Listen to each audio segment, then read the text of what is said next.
Unexplained animal death, or UAD, or typically known as cattle mutilation.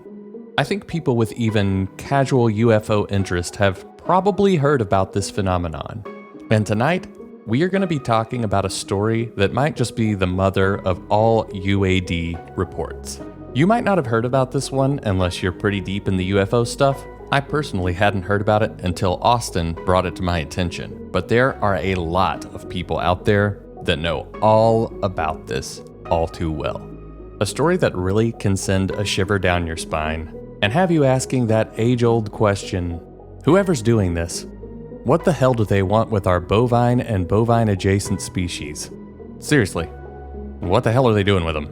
Well, tonight, we're going to take a very, very deep look into what exactly this phenomenon is, what it could be, and the legitimately terrifying implications that come along with stories like this. So it's time to get cozy and buckle up, because this one is a seriously wild ride.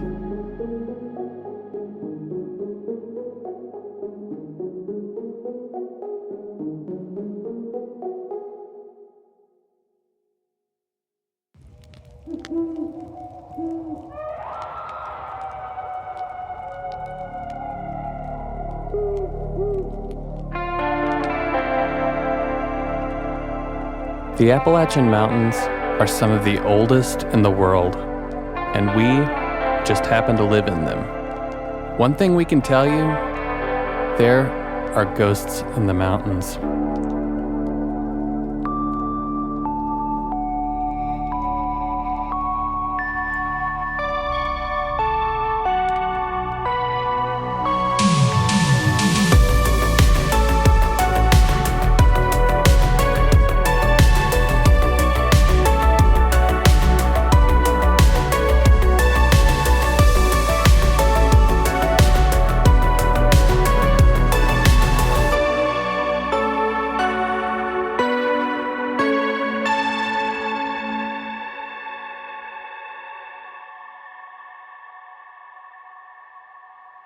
Good evening, and welcome to another episode of Ghosts in the Mountains.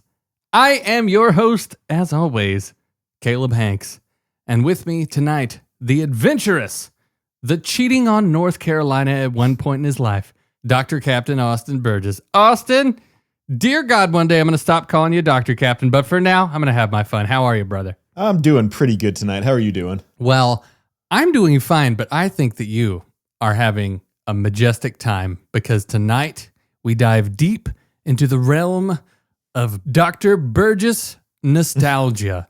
Now, what I'm talking about is we're staying in the mountains, but we're not staying in North Carolina. No. And actually, I'm lying to you. We're not staying in the mountains. We're staying somewhere near a mountain, a place that would not exist without the mountains. We're going to a valley. It's still at like 70,000 feet. So Shut up. You're ruining my fun. 7,000. Sorry, 70,000. Jesus. 70,000. You will now meet Mount Olympus. Step out and meet the Lord.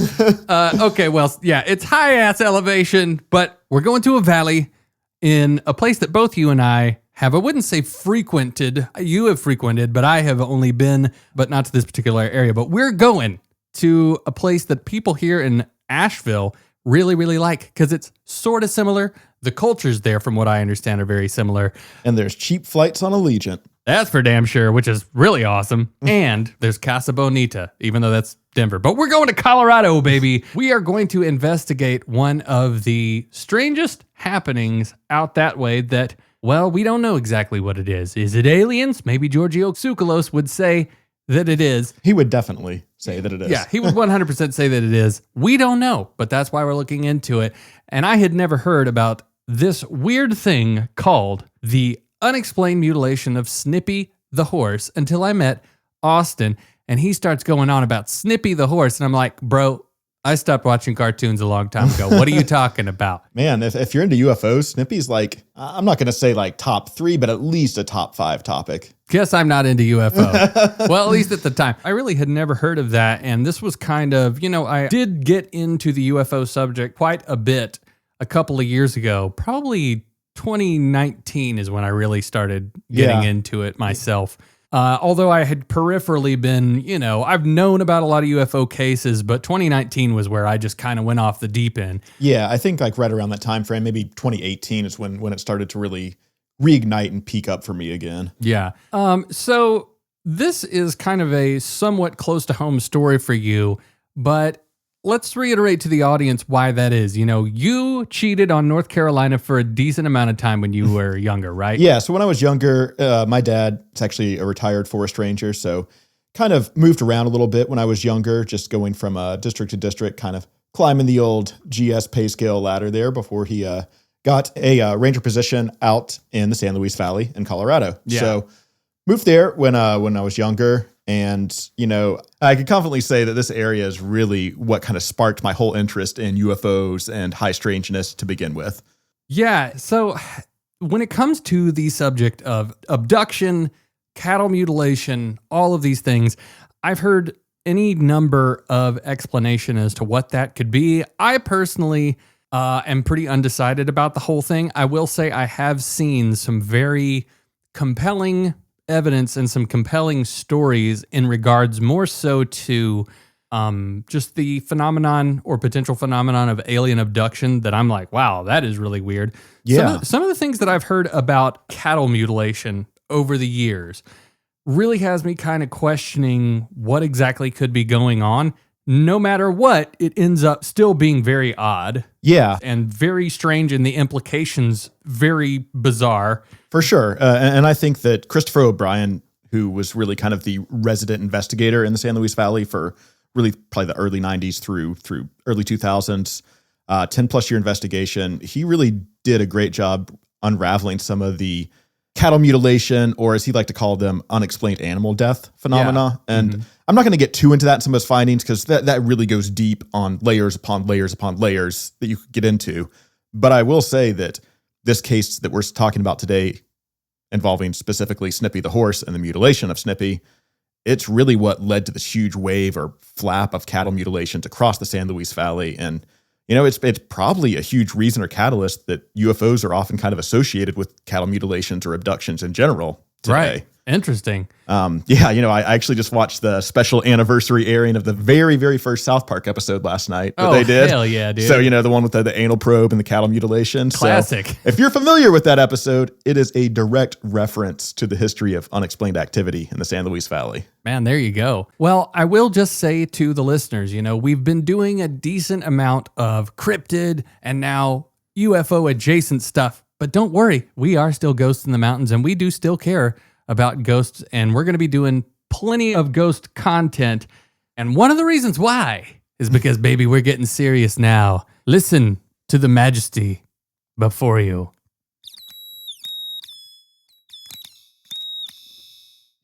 That's probably hurting all of your ears right now.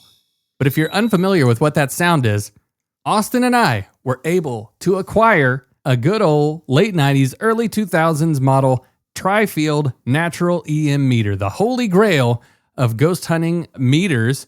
And all I had to do was talk massive shit to the universe. All I had to do was say in front of Austin and an elite member of government that you can't get them. You just can't find them. Austin pulls his phone up, beep, bop, boop, boom. One on eBay right there. Bought, shipped to the house. Apparently, all you got to do is talk shit. So I don't want to see a ghost. I really don't want aliens to abduct me. And I really do not want a Sasquatch in my garbage tonight. That being said, Austin. So dude, you have had boots on the ground experience, essentially investigating this, the multiple times that you've gone back to Colorado. You've been back to the San Luis the San Luis Value menu at Beef O'Brady's in Fletcher. You've been back to the San Luis Valley as an adult, and you just recently saw Snippy. Yeah. We'll kind of get to the whole history on where you could go see Snippy later in this, but yeah, I wouldn't say I've had like boots on the ground investigating the Snippy case because I mean, this occurred in 1967. I was so far off from being a entity or being at that point. You could still do boots on the ground research. So yeah, I've done a lot of research. Really, a lot of this comes from Christopher O'Brien's books, the Mysterious Valley trilogy. He, did a huge part in not only documenting the current occurrences that were going on in the valley during his time there, but he did his best to go dig into the history of kind of the strange and unexplained history of the area and occurrences that have been happening long before he even reached that area. And Snippy the Horse was really top of the list. Right. So how old are you when you first hear about this? God, I was probably like 8 or 9 years old, something like that. Right. And this was 100% one of the things that got you thinking like, ooh, there might be something to this whole UFO thing. Yeah, I mean, when I was hearing it as a kid, I think stories were probably more exaggerated. I'd always hear that like Snippy was turned completely inside out and just, oh, that's fun. Yeah, stuff like that. And you'd hear stories a little exaggerated. So, I think my initial introduction probably had a little bit of that, either the urban lore, just that dramatic flair to it of people trying to kind of boost up the stories for what they are. But as I mentioned before, there's a establishment called the UFO Watchtower in the San Luis Valley. They sold all of Christopher O'Brien's books at the time, and I think I bought The Mysterious Valley, and that was pretty much my whole introduction, and that gives a pretty detailed background of the whole history of the Snippy the Horse case, and actually some more kind of, for the time, more modern interviews that O'Brien was able to do in the Valley, interviewing some witnesses and some people that were involved in the case back in the 60s.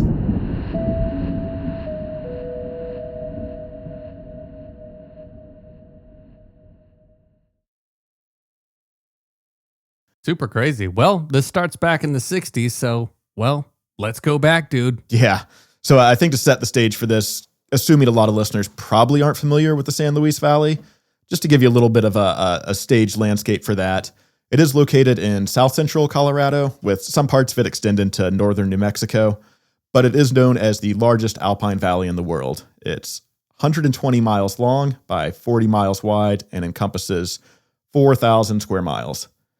So it has a semi-arid climate, and the valley floor sits an average 7,600 feet, or over 1.5 miles above sea level. And this whole area averages less than 5 inches of rainfall per year. It's the anti-Asheville. Something like, or at least Asheville this summer. You ain't kidding. Yeah. So the valley is surrounded by these forested mountains on all sides. Along the eastern side of the valley is a mountain range known as the Sangre de Cristo Mountains, or Blood of Christ Mountains. Seems hard to pronounce. Sunday de Cristo? Sangre de Cristo. Sangria. Yeah, you got it. Sangria de Cristo. So these mountain formations, it's just like a solid wall of rock, just like soaring up in the air over 14,000 feet in areas. So it's like, unlike the Appalachian Mountains that we're so familiar with, these are the second youngest mountains in the world. So you look at our kind of rolling hills and you look at the Sangres and it's like sharp, jagged peaks. You could tell they haven't been aged down quite like the mountains we're used to out here. Kind of like Boulder. Yeah, I guess so. I mean, there's probably similarly aged ranges, but this range of mountains is specific to South Central Colorado. Those peaks up there in Boulder look like a sleeping Godzilla. That shit's wild. Rockies and all that. I'd assume everything's probably similarly aged in that region as far as mountain ranges go. Sure. And on the western side of the valley, you get another mountain range known as the San Juan Mountains. And these two mountain ranges kind of form this like wishbone type shape to surround the San Luis Valley and kind of keep it isolated. Right. And this area, it eventually became part of the United States after the Mexican-American War in the early 1850s. And that was following a treaty with the Ute people. But Hispanic settlers actually began moving north into the valley right around that time. But before that, it was under Spanish and later Mexican rule. The land had been basically reserved for the Ute tribe that was out there. But in addition to the Utes occupying this area, the San Luis Valley was considered just a sacred place for many different Native American tribes. Mount Blanca, which is located in the Sangre de Cristo range, holds a pretty large spiritual significance to various tribes. They've cited this as the holy place. I think the Navajo hold that mountain very, very sacred in their traditions. So despite several of these tribes kind of having histories of fighting and arguing or feuding with each other, there was said to be some sort of treaty of sorts that no fighting would take place amongst tribes that were within the Sacred Valley. So, with some of the extreme winter conditions that happen up there, this wasn't like a permanent residence for a lot of these tribes. It was kind of just like a a place to travel through for them to do, whether it was worship, give offerings. It was just a place of spiritual sacred significance. And it was often referred to as the Bloodless Valley because these Native American tribes had basically agreed this is a sacred place. No bloodshed will be spilled here. Right. Which is pretty significant. Yeah, no doubt. They could do it. Why can't we? Right. Even back in the day, this place held just a strange energy to it. And, you know, from spending time out there, when you're out there as a kid, I think you kind of just, or at least I, felt it was normal. You don't, compare it to a lot of other places when you're not traveling. But coming back as an adult, it's one of the strangest, in a great way, places that I've really been to. That's awesome. Yeah. So anyways, jumping back to the history, by the late 19th century, the Anglo settlers started to arrive, bringing in mining, ranching, basically large-scale irrigation agriculture, potatoes, big up there, barley, wheat. But today, the valley is kind of home to this really rich mix of Anglo and Hispanic communities that kind of reflect this layered history that have been through there. And the most well-known landmark in the valley is known as the Great Sand Dunes National Park. Park is home to the tallest sand dunes in North America, towering up to 750 feet, and they stretch roughly across 30 square miles and hold an estimated 1.2 cubic miles of sand. That's a lot of sand. That's a lot of sand. So over like the countless ages, it really looks weird, first of all, like when you just are kind of driving, you see these mountain ranges, and it's just like this deposit of sand, like straight out of like a Star Wars movie or something. Crazy. Yeah, so the story on this is that over the ages, just sediment washed up from either surrounding mountains, trying to slowly filling in the valley, and the valley actually used to have these ancient lakes in the area, and once they dried up, supposedly the winds would just blow the sand towards the base of the Sangre Mountains, and over tens of thousands of years just sculpted into these massive sand dunes that just collected at the base. Native American legends kind of tie into that. They tell of a place of emergence, or they call it a Sipapu, which is where tribal ancestors supposedly kind of took refuge and were sheltered and protection during the transition from the old world to the world that we know today. This legend tells of a race of ant-like people that kind of helped the Native Americans survive during this period underground. And some people today have linked the location of the Sipapu to the San Luis Lakes area, which is very close to the sand dunes. And some have even drawn some connections to the ant people legends and some of the strange experiences around the sand dunes, which I guess kind of makes sense when you look at depictions of modern gray aliens. An ant person probably looks pretty similar, or at least sharing some similar characteristics. Well, ants kind of have big heads, so. Yeah, exactly. I wonder how deep the lakes were when they were formed back in the day. Yeah, I've actually heard this really interesting story that I couldn't find the exact reference on it, but they did like a coring sample, like drilling down into the sand dunes to try to see what's beneath there, and they found like forested vegetation that was like thousands of years old. Oh, so, shit. Yeah. Yeah, they got some Egypt stuff going on potentially. Yeah, for sure. So yeah, that area and really the entire valley itself has a massive history of UFO sightings and unexplained activity. And I don't want to go too deep into all these because I kind of want to keep everything fairly relevant to the topic of Snippy. But just to give some examples of some of these old documented UFO sightings within the valley, the first documented potential UFO sighting in the valley dates all the way back to 1777, when the governor of New Mexico, or the New Mexico Territory, when it was under the Spanish Empire at the time, Juan Bautista de Anza, recorded a sighting of unusual lights over Mount Blanca while on a conquest expedition. He also noted that he and his men heard an extremely low-frequency droning sound or vibration coming from Blanca Peak.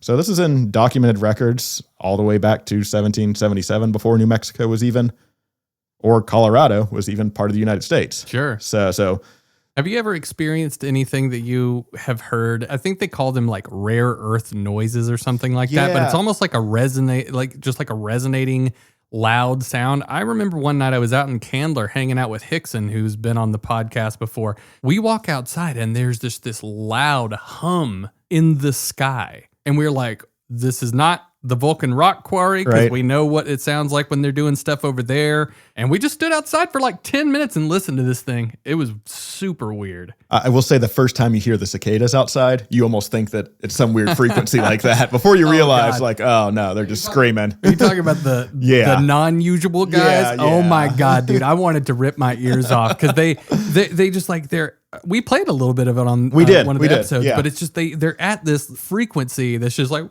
it's like one note. It drives me nuts.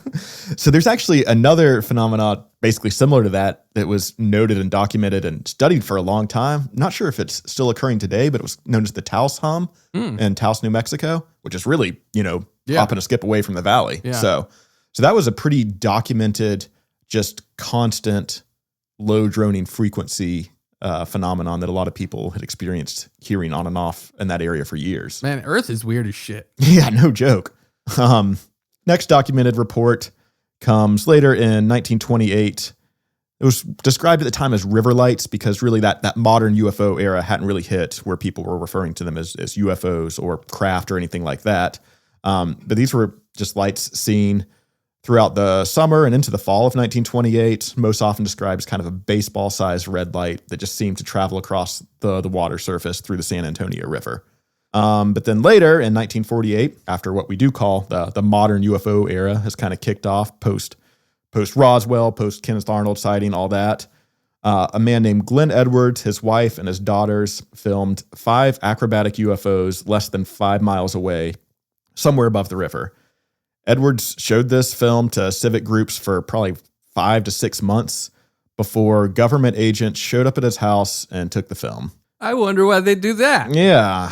Investigator Christopher O'Brien was actually able to locate and trace down at least 3 witnesses, separate witnesses, who claimed to see the film whenever Edwards was showing it throughout town. So basically corroborating that this wasn't just some urban legend story. People had actually seen the film. And, for 1948 camera, I assume that it could have been one of the first documented film occurrences of a UFO. Because I know camera technology wasn't great back then, but you don't really see a lot of old alleged UFO footage that's quite that old. Because that's think about it, 1 year after all the Roswell incidents and all that. It's hard to find that stuff. Government comes and takes all of it. Right. So yeah, speaking of that, it might also be one of the first kind of Men in Black type experiences we see documented and all over UFO lore today. And Colorado, who knew it was the birthplace of the UFO phenomenon? Well, I don't know if it's the birthplace, but it's pretty damn prominent. And the last example of kind of the early UFO activity in the valley I want to share involves a missing time experience, which is a common element found in the UFO abduction accounts and cases that you kind of referenced earlier in here. Colorado's got everything. You want missing time? You want UFOs? Heck, they've even got a bevo braiding. Well, maybe not yet. I don't know. They're about to. Oh boy. So yeah, as I mentioned, this element of missing time is something that's fairly common in a lot of these abduction cases that you hear about. And this occurred on August 28th, 1966, when brothers Byron and David King hit the road early at 5:30 one morning, trying to get up and basically get out for a hunting trip. And as they cruised through Alamosa, heading north towards the Great Sand Dunes area, they noticed this glowing yellow orb in the sky about 500 yards ahead. They floored it to catch up to the light, but it appeared to keep its distance and evade them before just disappearing into the morning. Now, David glanced out the window after the orb had disappeared and noticed a sign for the Mineral Hot Springs, which was about 50 miles north of Alamosa, which was way further than they thought they'd gone. The drive basically should have taken them almost an hour to get to that location where they were at, but they felt like only minutes had passed while they've been watching that ball. Oh, boy. So I think that's a pretty good, spread of different UFO occurrences that have been happening even prior to the Snippy case in the valley. Yeah, pretty good primer as to why people might think that UFOs have something to do with a horse mutilation. Yeah, right. So admittedly, because this story involves the last name King, I always mistakenly assumed that they were kind of a relative of the King family. That's really the prominent family in the story of Snippy the Horse, but recently learned there was no relation between the two. So maybe just pure coincidence or one of those kind of meaningful coincidences or synchronicities. Lots of Kings in Colorado. Yeah. Either way, I think it's a good time to introduce the members of the King family who do play a prominent role in the story of Snippy. So when pioneers first began settling on the western slope of the San Luis Valley, sometime around the late 1870s, one of those pioneer families was the Kings. And the King family owned this 2,000-acre cattle ranch and homestead that extended basically right from the foot of the Sangre de Cristo Mountains all the way into the valley floor. The upper portion of that ranch, up near the base of the mountains, contained a small cabin, while the main ranch house, corral, and pasture were located 3 miles further down onto the valley floor. But the property itself was located about 10 miles south of the Great Sand Dunes area. The King family matriarch was an 85-year-old widow named Agnes King, and she lived at the ranch with her 2 sons, Harry and Ben, and her daughter named Nellie. Harry was kind of the King Ranch boss, tending to the livestock and the daily affairs, where Ben was more of kind of just like this outdoor adventure, Colorado mountain man type guy. Like, right. If he was around today, he'd probably be into Patagonia and stuff like that. There you go. And meanwhile, Nellie married a man from Iowa named Burl Lewis, and she lived with him at the cabin on the upper portion of the ranch property. And the King families are just known for being this hardworking cattle farmers and pretty well respected within the San Luis Valley area. And then in 1967, the King family actually began to experience strange and unexplained activity around the ranch prior to the Snippy happening even. On May 11th, while driving up to the Lewis cabin, Ben King witnessed this bright glowing red object that was hovering in the sky. He said it was maybe 100 to 150 feet off the ground. The object didn't make a sound, but it appeared to begin to follow Ben as he was driving. So he sped up, but the object sped up as well. When he slowed down or just came to a stop, the object would stop too. He was kind of testing it to see, but this thing just appeared to be mirroring its movements, following him as he was driving along. The glow from this object was said to be so bright that it lit everything in the ranch up. So Ben got out of his car to take a look. Don't know if that's the best idea, but that's what he did, and said the light was so bright that it made his eyes hurt. He claimed that the craft almost telepathically communicated with him, get back in your car, keep moving. And he hopped back in the floor and floored it to get away from that glowing red orb. Nothing to see here. Only said to be chased by the object again. Get back in your car so we can chase you. We're having fun here. He said it eventually sailed right over him and vanished into the night. But another valley resident also reported seeing a mysterious glowing red light that same exact night. Well, there you go. Yeah. What is it about aliens wanting to come visit ranches? Do you think that aliens are somehow obsessed with the romanticism of the American West? Do you think that they're trying to be the city slickers that are coming out there to play cowboy and just live like we want to live, or like Billy Crystal in City Slickers? You know, you might be onto something, but I'm not gonna commit to that theory yet. I haven't heard of a ranch yet that the aliens don't come for. Speaking of, so the UFO and sightings and activity throughout the valley really began to ramp up that summer of 1967. And later that year, on September 7th, Agnes witnessed a UFO, or some type of unknown craft, traveling the air above the ranch that evening. She claimed that it was a shiny object, kind of the shape or size of a car, and that she also heard and felt this low hum when it passed over. There you go. A lot of common elements starting to stack up in some of these stories. It's like, we're onto your underground base out here, aliens. So the following morning, Harry noticed that only 2 of their 3 horses were outside waiting for grain and water. And thinking that, this is kind of weird, he went outside to feed them and sensed that something was just off because Snippy, who was Nellie's 3-year-old horse, was nowhere to be found. Harry waited until the following morning just to see if she showed up before going out to search for the missing horse. And unfortunately, after an hour, he spotted something lying about a quarter a mile from the main ranch house. And that's when he discovered Snippy's corpse, missing all the tissue from the shoulders to the tip of the nose. The left hind leg had also been stripped clean in a similar fashion. But the exposed bones were glistening, almost as if they were bleach white, as if they'd been sitting in the desert sun for years, when this had allegedly happened 1-2 tops nights ago. Sure. Very odd. Yeah, the organs appeared to be removed, with the wounds appearing to be cauterized, and there was no blood in sight anywhere around the carcass, or anywhere in the area for that matter. It had allegedly kind of rained on and off for that first week of September, so the ground was, fairly soft and easy to hold some of these prints and tracks. So based on the tracks in the area, Harry determined that the three horses had been running together at full speed when Snippy had kind of been cut off from the herd and veered away from the other two. Snippy's tracks continued for about several hundred yards until they inexplicably stopped at a full gallop. Now, this is where the story kind of starts to diverge here based on who you talk to. It seems there were some conflicting opinions or maybe even some misinformation muddying the water on some elements of this case, but we'll get a little more into that later. One version of the story, which was supported by several newspaper articles, a Fate magazine article, and Burl Lewis himself, actually claimed that the carcass was found about 100 feet farther up the meadow from where the track stopped. But version 2 was actually supported by other local articles, as well as some of the original investigators on the scene in the 1960s, people from some of these civilian UFO organizations, NICAP and APRO, stuff like that. And this version claimed that the tracks went into tight circles several times, almost as if something was circling the horse, and that the corpse was only found about 20 feet away from where the track stopped in that circle.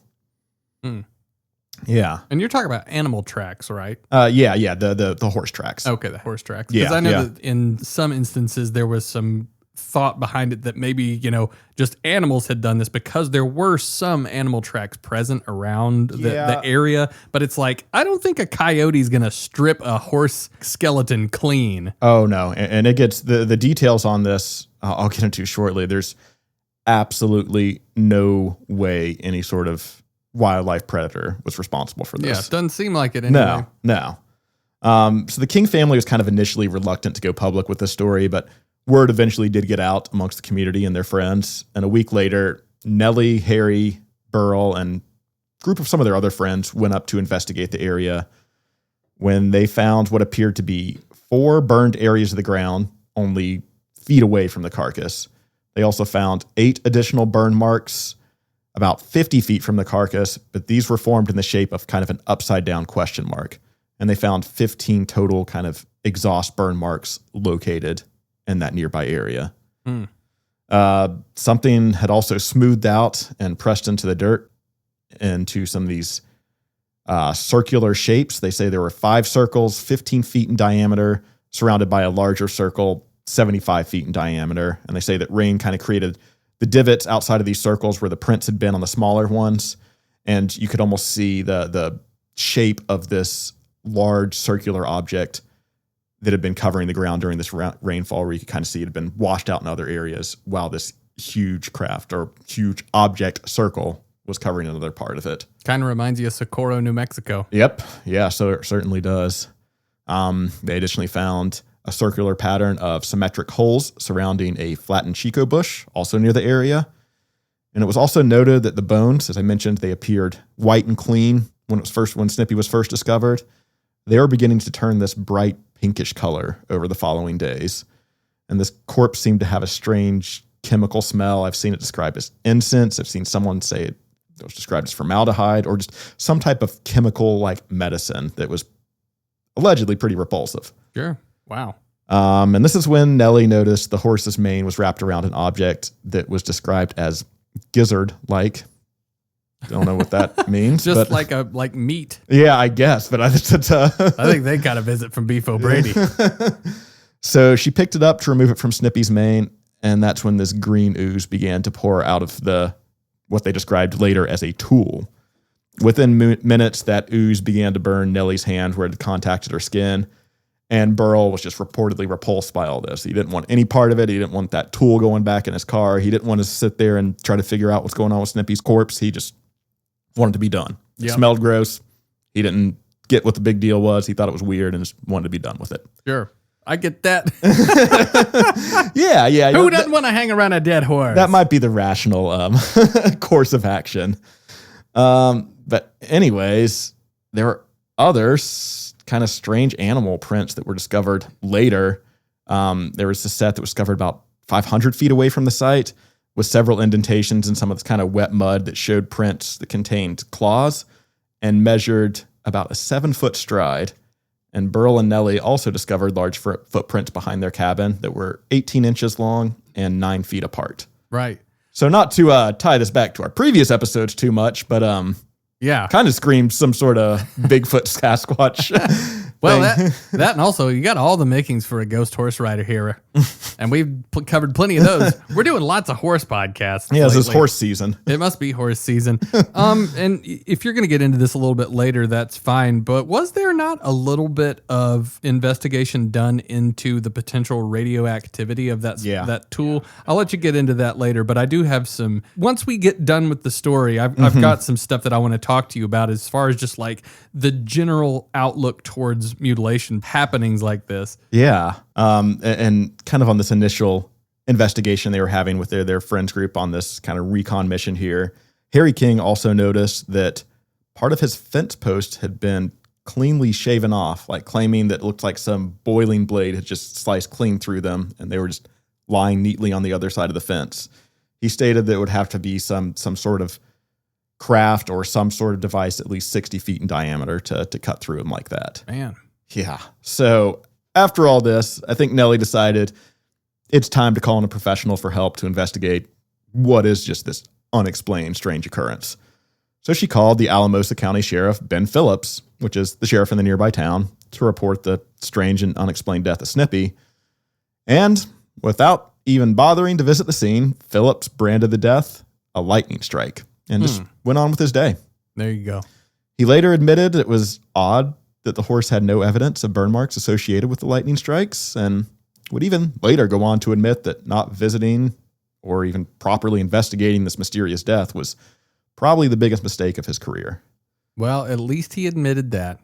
Yeah, I mean, I think when your constituents are largely a farming community and you're having some unexplained animal deaths that lead into a flap of cattle mutilations, I think that they're going to want someone that's a little more proactive than that was probably lightning. Well, I mean, if you look at it from the lens of it not being something paranormal in nature and it just being somebody that's like attacking livestock and killing livestock and costing people like thousands of dollars. Oh, yeah. That's just a crime that one should probably look into to begin with. Right, for sure. And I don't think he was sheriff later on when the flap really took off in the 1970s, so 1975, the cattle mutilation, because there was literally thousands of cases and accounts of mutilations. And, some of these ranches were getting hit, 100 head mutilations throughout a summer period themselves. So it's almost like they were targeted. But, yeah, I mean, when we first started talking about Snippy, like I knew that this was like a prominent mutilation case, but I didn't realize that there was a subsequent flap that was like that intense. The Snippy case was really like the catalyst that so weird. And what that flap is, I think, as I mentioned, O'Brien's done a good job on trying to unravel that. Some of that I think is some imitators, some copycat effect with some just weird individuals doing some stuff. Yeah, and there's just a lot of mystery around it entirely. But I do think that this specific case involving Snippy is one that's still just left with a big question mark to this day. That or the aliens really got a taste of beef. And that's another reason that we need to I'm just going to stop. I promise. I'm going to stop with the Beef O'Brady's thing in the next 25 years. Go on, Austin. So she's kind of unconvinced and annoyed by the sheriff's bullshit explanation. Nellie began to follow her own kind of investigative thread, believing this to be connected to the flap of UFO sightings around the ranch and the valley itself that entire summer. So on September 23rd, Nellie was assisted by U.S. Forest Service employee Dwayne Martin to further investigate the site of the UAD, or unexplained animal death. Martin checked out a Geiger counter from the Forest Service to check the area for increased levels of radiation, and he detected heightened levels of radiation near the flattened Chico bushes and the burn marks that were found in the area. But interestingly enough, the readings actually decreased as he approached the carcass of Snippy itself. However, he did find heightened levels of radiation detected on Nellie's boots. So, whether that could be from her literally having boots on the ground, being in this area that was experiencing higher levels of radiation, maybe walking over some of those burned areas or walking into those Chico bush areas, she might have spread some of that onto her boots. But it was pretty interesting enough. I think some people have kind of doubted whether Dwayne Martin was really qualified to be checking for radiation. They think that he might not have properly taken some controls, but Upon further investigation and some new information that's been released recently with some of these full findings of some of these civilian UFO organizations, Dwayne Martin, was fully trained on this. This was something the Forest Service trained their people to be doing pretty much on an annual basis to learn to properly use their readings and equipment.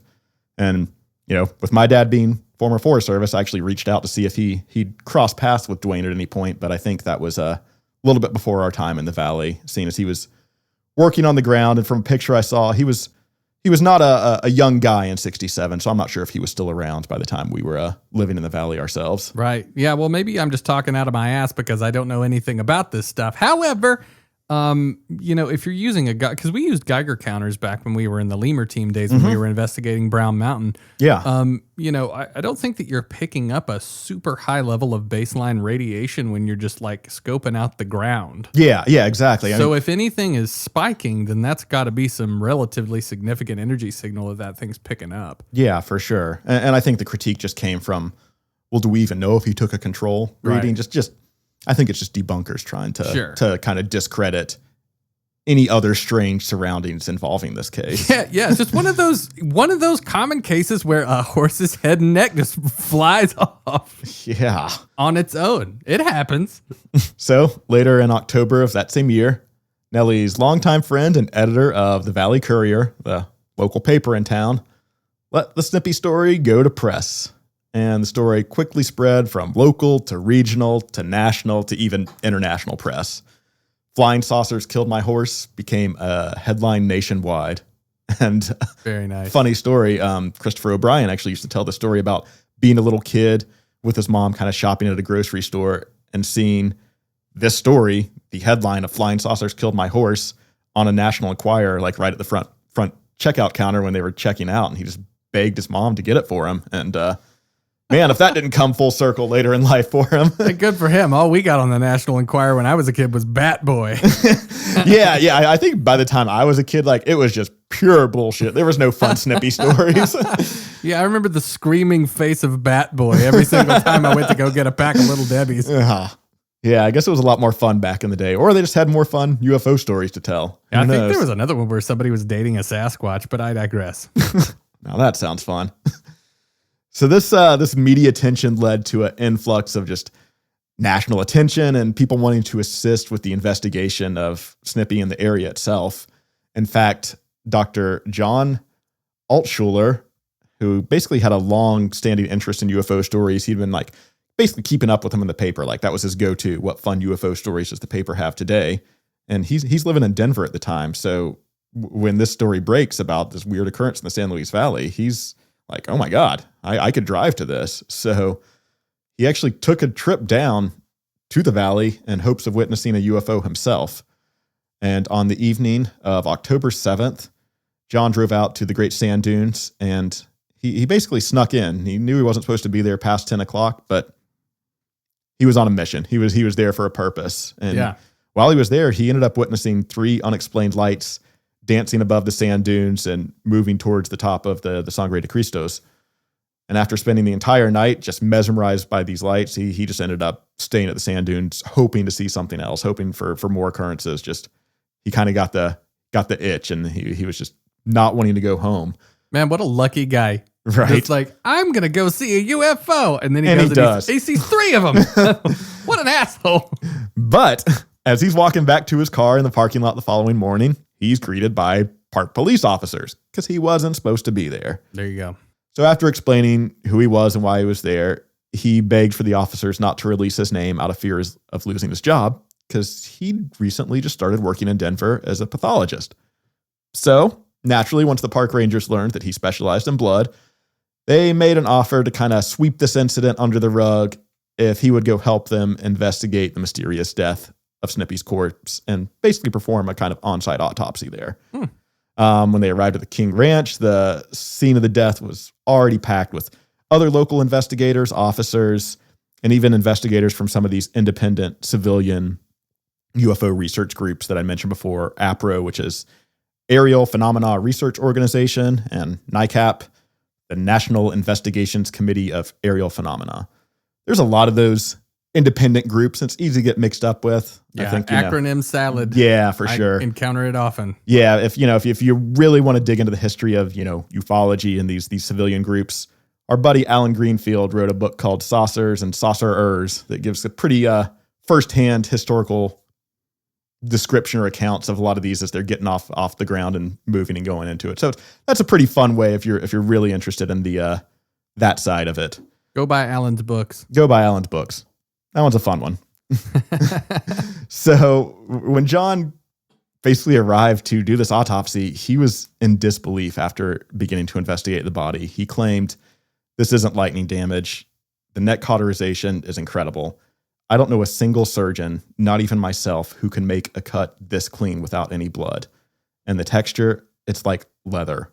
Almost remarkable." So for this, person who has been around this, who specializes in blood to make these comments, saying that I don't even think I can make these cuts without any blood. And he's talking about in a surgical lab situation, let alone in the middle of a freaking field on a ranch. Exactly. So he's basically saying whoever made these cuts is the most skilled surgeon years ahead of their time. Yeah. And, as I mentioned, there was a lot of other investigators on the site there, and I think various conclusions were kind of reached by some of these investigators, but for the most part, the death of Snippy really remained a mystery. However, the infamous Condon Committee actually got involved in this case themselves. There you go. So if you don't know too much about them, they were actually a U.S. Air Force funded group that was used to work as a way to kind of debunk and detract from any UFO claims. And they contracted NICAP and APRO's investigations of the Snippy case and used them to reach the conclusion that the death of Snippy was a mercy killing. They claimed it was most likely a group of hunters that were, for some reason, on the King Ranch. And they witnessed Snippy in need after being attacked by some kind of wildlife, and they decided to put the horse out of its misery by mutilating it. Seems legit. I'm not sure if I follow that one, but no, it happens all the time. Somehow the report published in 1968 by the Condon Committee was used as grounds to shut down the government's other study of UFOs, Project Blue Book, and move away from government research on the topic entirely, at least until much later. But that was the conclusion that they deemed acceptable, I guess. This was the conclusion that they deemed the public was somehow dumb enough to believe. I guess. So these files from like the NICAP and APRO investigations weren't publicly available until really recently. In fact, there's a new book that covers this and kind of brings some of these findings to light. The biggest thing that I learned from this book personally is the correct gender and true name of Snippy the Horse, as there's always been just a good bit of confusion and misinformation around the subject for years. And from what I could tell, a majority of this misinformation can actually be traced back to Burl Lewis himself. Yeah, kind of a curveball I didn't expect or see coming until I deep dove into this week. Right. So when investigator Christopher O'Brien moved to the San Luis Valley in the early 90s, one of the first historical cases he started digging into was that of Snippy the Horse. As I mentioned, he saw that headline as a young kid, so this was super important full circle for him. And, I think being an eager young investigator, he set out to interview the one remaining member of the King family at the time, who was Burl Lewis. And in his first book, The Mysterious Valley, O'Brien kind of documents his interview with Burl, who agreed to chat with him, but Burl basically said, I'll talk to you, just come see me at my work and I'll talk to you there. So when he was talking to him, Burl told him that the actual name of the horse mutilated was Lady, and that Snippy was the name of the older horse that he used to ride. And he claimed that the press just got it mixed up, but he never bothered to correct him. So, at the time, when O'Brien's digging back into this old case, this is like breaking news. Like, Snippy wasn't actually the horse's name. So, when I lived in the valley, I'd always hear, that the horse's name is actually Lady, and the press just called it Snippy because it sounded better, so that's what stuck. And it just muddies the water, makes it weird, because you're like, well, everyone still calls it Snippy. I can't call it The Legend of Lady the Horse because no one's going to know what you're talking about. But, come to find out recently, and within the past few days since reading this new Snippy the Horse book, the horse's name was actually Snippy all along. Man. Yeah, the book published findings and case files from those original NICAP and APRO investigations that included photos of a young male horse named Snippy that belonged to Nellie. They were photos from family albums, King family handwriting them and everything, labeled Snippy, Nellie's horse, whatever the age markings. And the markings and age of this horse were consistent with the horse that met its unfortunate fate, confirming that this infamous horse was indeed Snippy as originally thought. Just some of the prints and markings on it were very obvious that Snippy was indeed the horse mutilated. Weird. That's kind of like a Mama Cass died by choking on a ham sandwich fable. You ever heard that? It's totally not true. Okay. She never did. So it was just it was just a urban legend thing. Yeah. They found a ham sandwich in the fridge when they found her body, and then it snowballed into that she choked on a ham sandwich, but she never did. Interesting. So yeah, it kind of brings me to so why did Burl tell O'Brien otherwise during this initial interview? And I think there's a few different ways to look at it. I mean, in hindsight, knowing now that Burl was kind of disgusted by this whole experience and didn't really want anything to do much with UFOs. And, Nellie's kind of starting to go deeper into the subject herself. And then, here comes this newcomer to the Valley wanting to investigate UFOs and ask you about this case from over 25 years ago. Yeah, you think he's purposefully trying to muddy the water a little bit? I think he either he's trying to muddy the water. It's just kind of like a sure, whatever, get this guy off my back and just I'm just going to tell him a bunch of bullshit and hope he'll leave me alone type deal. Yeah, I don't know. Sure. And maybe that's what it was. It's just this guy's done his stuff. I'm just going to tell him some BS that isn't true. And maybe he'll find me uncredible and leave me alone. Who knows? But little did he know, he kind of accidentally altered the story of the horse's identity for almost 30 years. Literally up until this week, I thought the horse's name was actually Lady. But again, everyone just still referred to it as Snippy. But no, Snippy all along. Now they'll make a Marvel show about it. But, there's also a bit of confusion over the horse's gender. I think a lot of records, and I think Agnes would often refer to Snippy as a she. And, I think that was kind of a common belief. But I've even seen that members of the King family today still believe that Snippy was a female horse. Maybe it's just a case of bad memory. Maybe it's just a case of misremembering. Yeah. But as I mentioned, it was confirmed that the Snippy, the horse that was mutilated, was in fact a male horse, 3 years old. Right. So, just interesting. I don't know if that was intentionally muddying the waters or if it's just, that case of bad memory. Again, that's when O'Brien started digging into this. This was, at least a 25-plus-year-old case. So some details might have just slipped, especially if you really don't care about it anymore. No doubt. So, O'Brien starts to ask Burl some of these other stories. He asked him to verify one that he had heard through the grapevine in the Valley.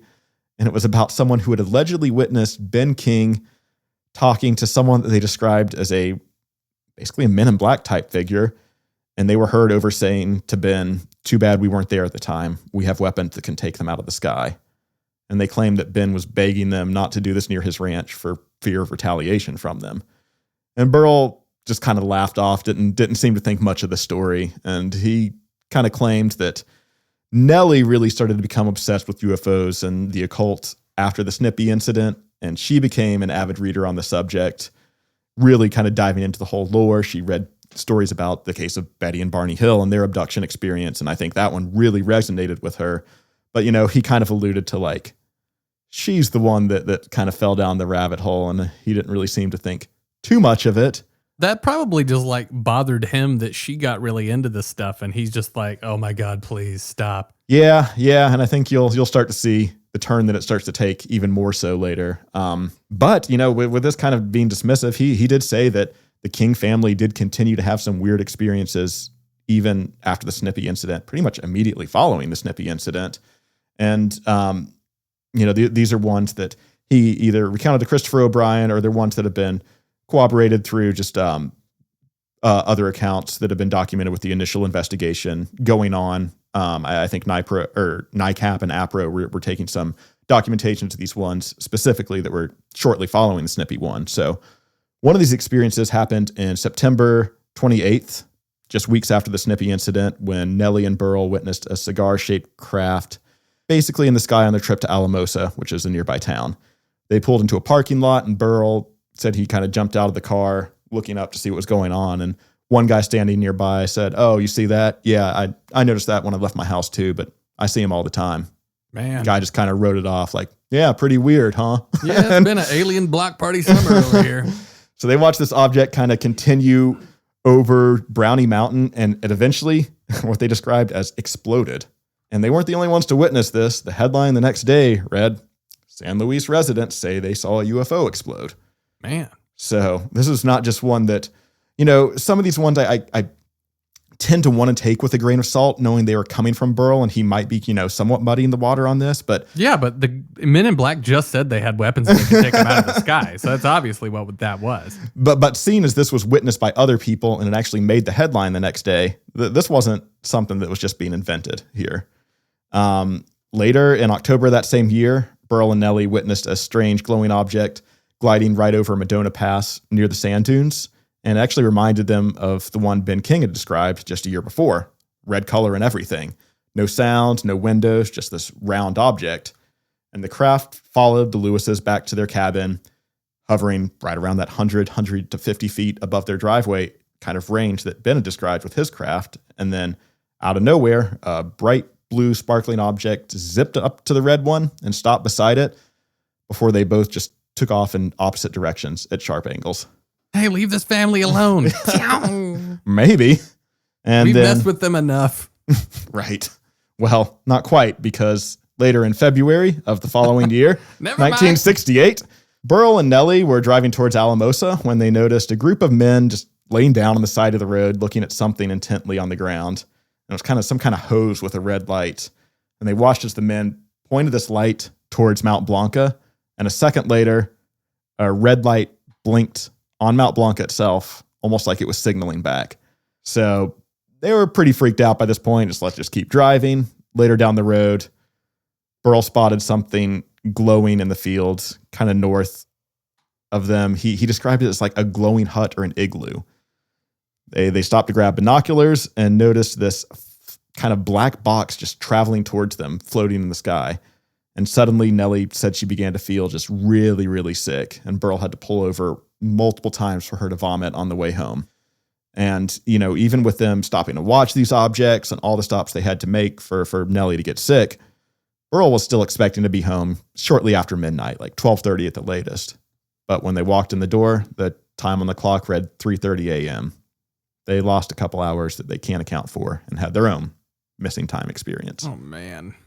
So, as you could see, there's a few other interesting stories. I don't want to continue to just harp and pile these on, but, there's a few other ones, one involving another potential, Men in Black type figure that showed up at Nellie's cabin wanting to interview her about Snippy. And then later the next week, she saw the same guy at her work location using a completely different name and basically pretending not to know who she was. Creepy. And then another story tells strange phone calls to the King residence with warnings about don't talk to APRO investigators, stuff like that. Stuff you would kind of hear mirrored in the Mothman John Keel cases. Oh, yeah. So pretty interesting threads on that one. These Men in Black type figures have, popped up in various cases around the valley and a few times throughout this Snippy case. And one other story actually tells of two excited UFO enthusiasts from Pueblo, another nearby town in Colorado, but outside of the valley. And they decided to take a trip to the valley to visit the site of the infamous Snippy case. They weren't really familiar with the area, so once they arrive in Alamosa, they kind of start for asking directions to the King Ranch, and everyone's kind of reluctant to talk to them, like, I don't know where that is, or nope, don't know anything about that. So they eventually go up to this lookout area and kind of began asking locals there, but still no luck. But that's when they noticed this kind of mysterious figure, well-dressed, nice suit, walks up to them and asked if they needed directions to find anything. They tell him they're looking for the King Ranch, and he gives them directions and tells them not to be late or they'll miss the show. And on the way to the property, the two allegedly witnessed what they described as a huge display of unexplained lights right over the sand dunes area on the way to the King Ranch. Was this guy really wrinkly-faced and smoking a Morley cigarette? Didn't get that description.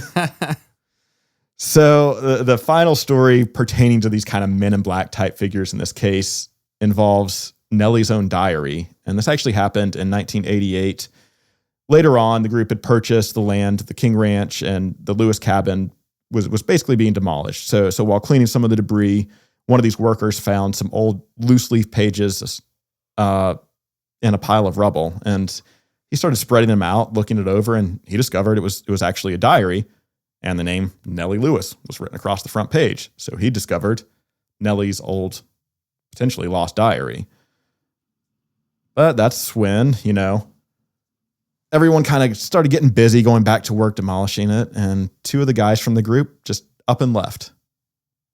But then after they left, everyone noticed them leaving. That's when they realized no one even seemed to know who those guys were in the first place. Everyone kind of assumed that they came there with someone else. And soon after realizing that was weird, they realized the diary pages were gone too, and that the guys must have taken them. The two were reported as wearing nicer attire and not quite dressed for a cabin cleanup duty. Maybe they work for the Smithsonian. I don't know if they want Nellie Lewis's diary, but maybe so. You never know. You never know what they got in the basement there. So this diary was something that Nellie was known for keeping. She kind of did her UFO research, kept tracks of that. And, while Burl wasn't as interested in diving into this lore with her mother, Agnes, was kind of her research partner on this subject. The diary allegedly also contained a log of her dreams where Nellie believed that she'd allegedly been making contact with non-human entities throughout her dreams. She claimed that these beings wore tight suits with an emblem of a triangle with a snake symbol over it, and sometimes even wore a cape. Nellie mentioned in one diary entry about the beings alleging that they were coming back, and she believed that by this they meant that they would come back for her and Agnes to take them together. Which brings me to the not so happy ending of what has kind of been a roller coaster of a story. In February of 1976, Agnes passed away at the age of 96. Nellie was heartbroken and reportedly barely able to keep it together.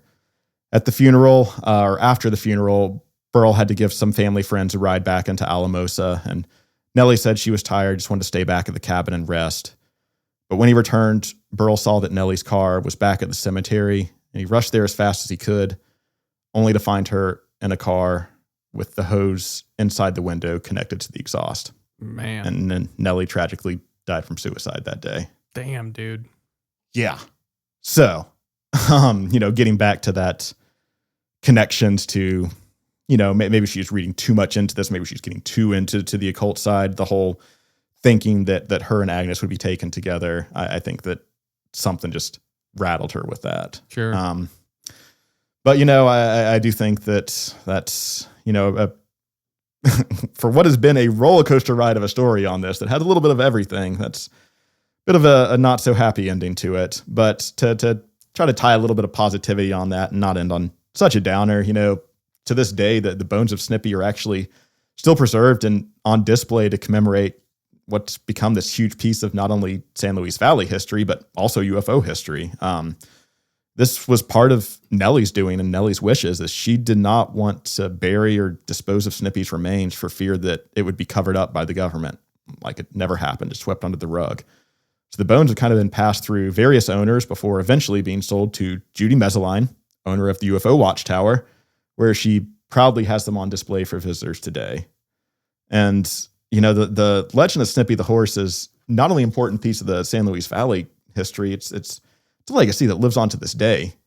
Christopher O'Brien spent 10 years just unraveling some of these cattle mutilation mysteries. And like I said, while he's uncovered some compelling threads on some of those, cases like this one still remain a mystery. And, I think there's something to be said for that, for a case this old that has really a ton of evidence connected to it that still has not been quite pinpointed down to this day. And, as I mentioned earlier, this is a case I've been familiar with, I've read about, I've studied it since I was a little kid. But with that being said, some of this information that I came across while deep diving into this was not only new to me, I found out it recently just surfaced within the past few months with the publication of the book Snippy the Horse, A King Family Legacy. And that was written by Katie Page. Might be familiar with her. She's big in Colorado MUFON. I think she's also part of the Beyond Skinwalker Ranch show. Oh, okay. I think she's owner of the Rocky Mountain Ranch, another another interesting ranch out in Colorado that has some unexplained activity there. Never heard of it. And then another author, Tony Angula, another MUFON member. But I think they did a great job working in collaboration with the King family on this. And actually, from the book at the end, I learned that a King family descendant, Carrie King, has actually been hosting an annual event on a property called the King Family Orbit. It's near the original ranch property. It's not the exact old property, but it was still kind of close enough. And they call it Snippy and the Colorado Star Party. And the event's kind of a celebration, just blending astronomy with kind of the intrigue of UFOs and sky watchers, and attendees from seasoned astronomers, just newcomers have reported witnessing some unexplained lights dancing above the valley in the sky. Who during knew? This event. When Carrie King isn't on tour with Slayer, he's hosting UFO events. Yeah. So I thought that was really cool. And I think it's cool that this legacy kind of continues to live on like that. Oh, man. I mean, so being just only peripherally in the know about the whole Snippy thing to begin with, man, that is quite a picture that you've painted about just the subsequent flaps, the missing time, the potential abductions, the whole different thing, MIB presence. Gosh, man. I mean, that is just absolutely insane. Yeah. And I think you could hopefully see what I was talking about. Like, if you're into UFOs, like, this has it all, man. Like, this is... Apparently, I haven't been very into UFOs. Hey, I will say that, this doesn't have the mainstream hype that, the Roswell case or the Kenneth Arnold or the Travis Walton. It should. It should, because it has all the elements there. And that's one thing I think, I will say, Christopher O'Brien wasn't the original boots on the ground investigator, but this was a big part of his kind of investigative portfolio. And I don't think Christopher O'Brien was really... He didn't strive for that like media attention or anything. It wasn't something he really needed to go after. He didn't need to make a bunch of UFO documentaries with his name talking about investigating the unexplained and whatnot. Like yeah. Like, I'm not going to mention names and get in trouble here, but I think most people could probably guess. Well, dude, so anytime that I start hearing stories about there are indentations in the ground, there is potential radioactivity that's registering via equipment, my thought has kind of always gone, well, in a couple of directions when it comes to this sort of stuff. So number one, I'm always thinking like, okay, maybe we just don't completely understand what the UAP phenomenon really is. Therefore, how could we completely grasp, what means in which they would utilize to potentially propel whatever vehicles that they're utilizing? Whenever I've heard stories about people encountering UFOs and then they have subsequent symptoms of radiation burn and things like that. Yeah. I've always kind of thought initially that these were experimental governmental craft. That's just kind of where my head goes to with it. Yeah. And I think O'Brien was right there with you. I think that was, again, I think he had various hypotheses that he explored throughout all this, but knowing that government involvement was probably one of the more likely ones, I think he leaned into that, at least exploring that side of it.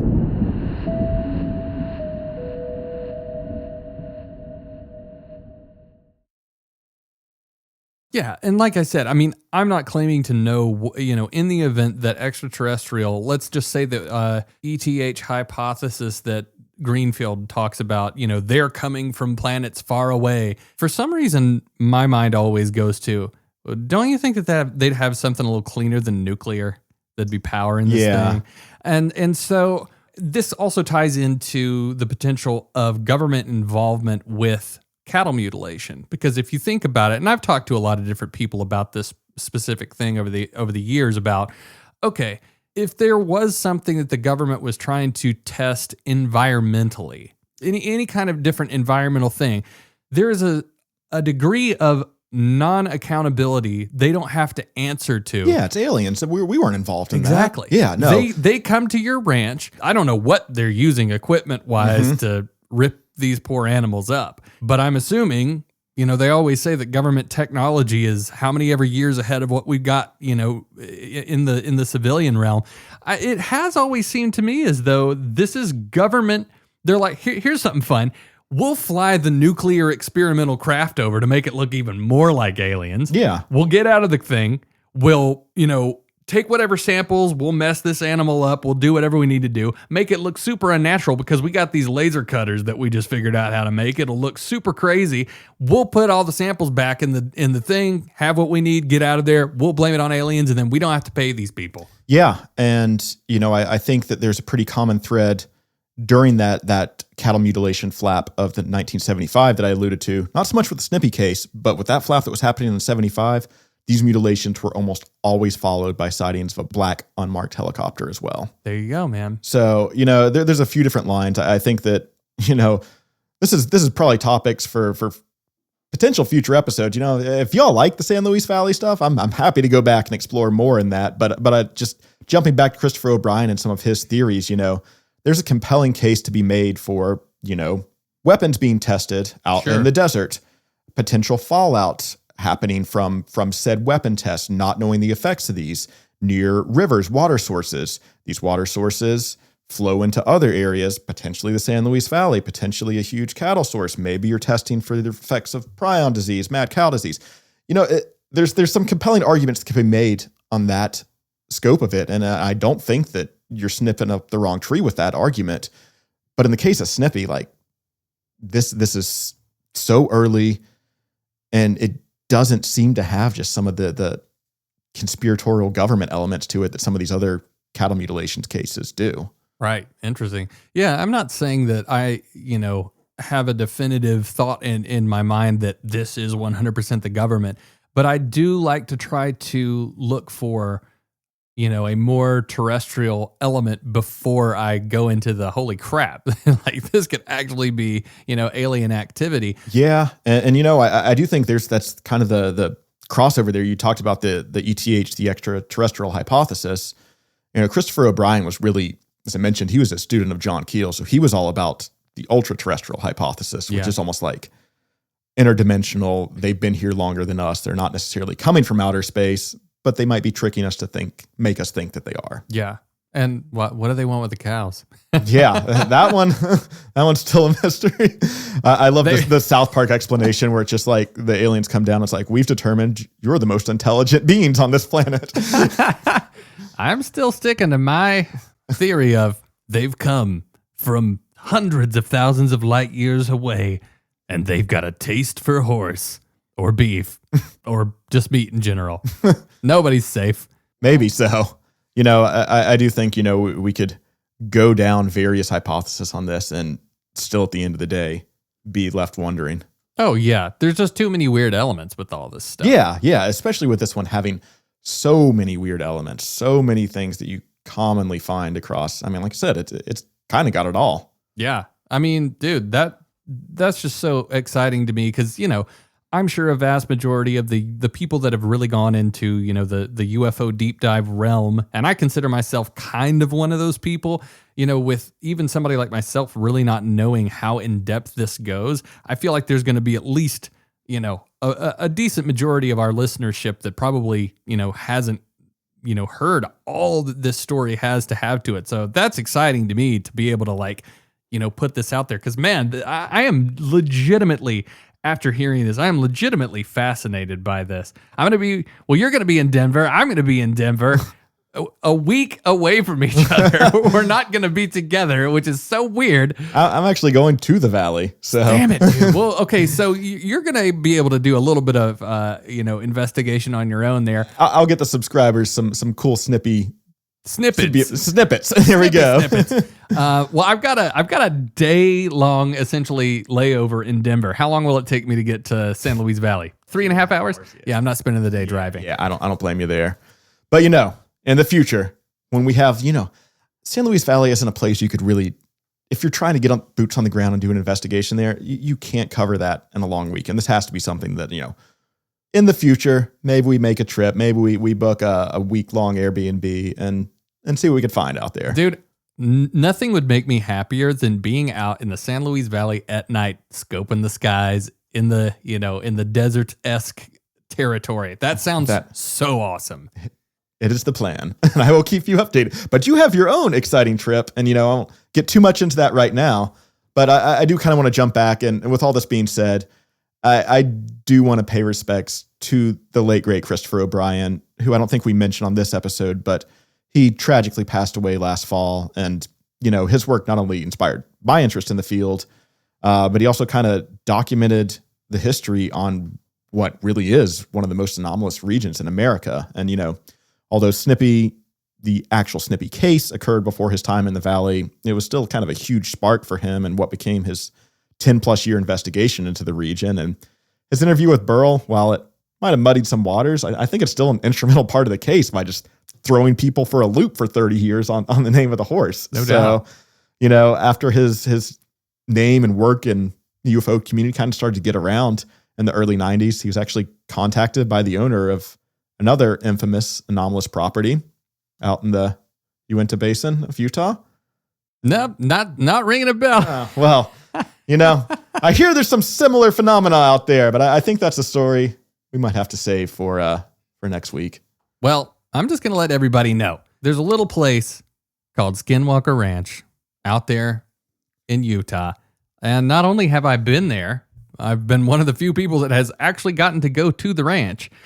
Not far from there, this September, I think it's the 3rd through whatever, that Sunday is going to be, the Vernal Utah Phenomicon 2025 is going to be going on.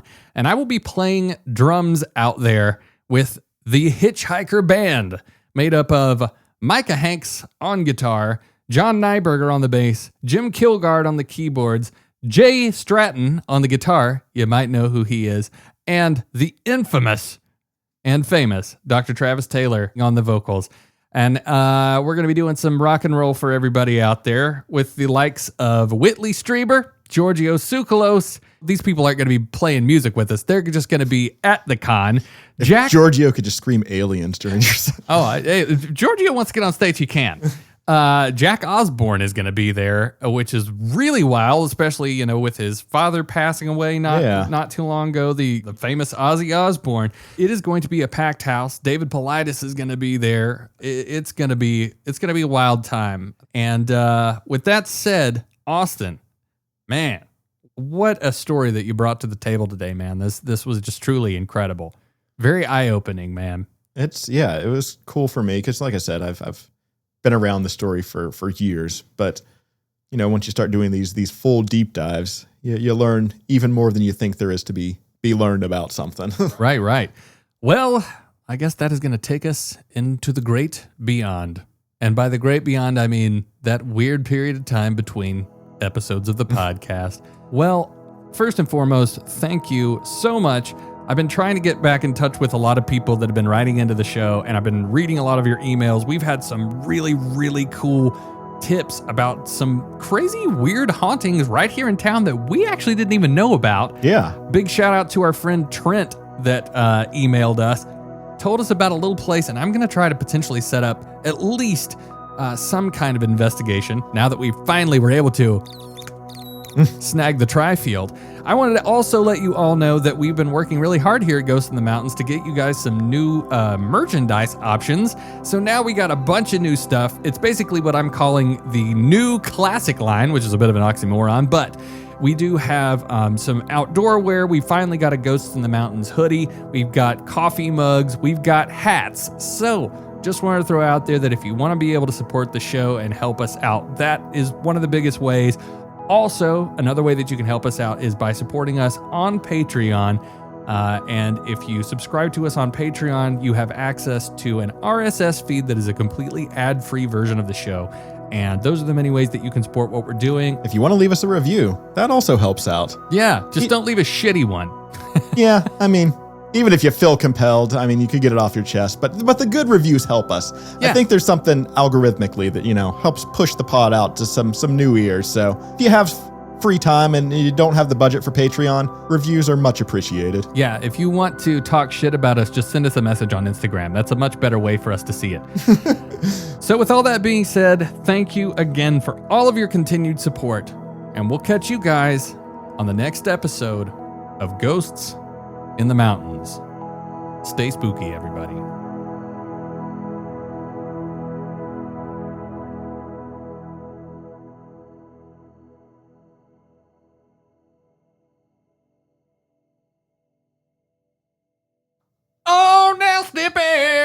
Snippy, don't you lose my number.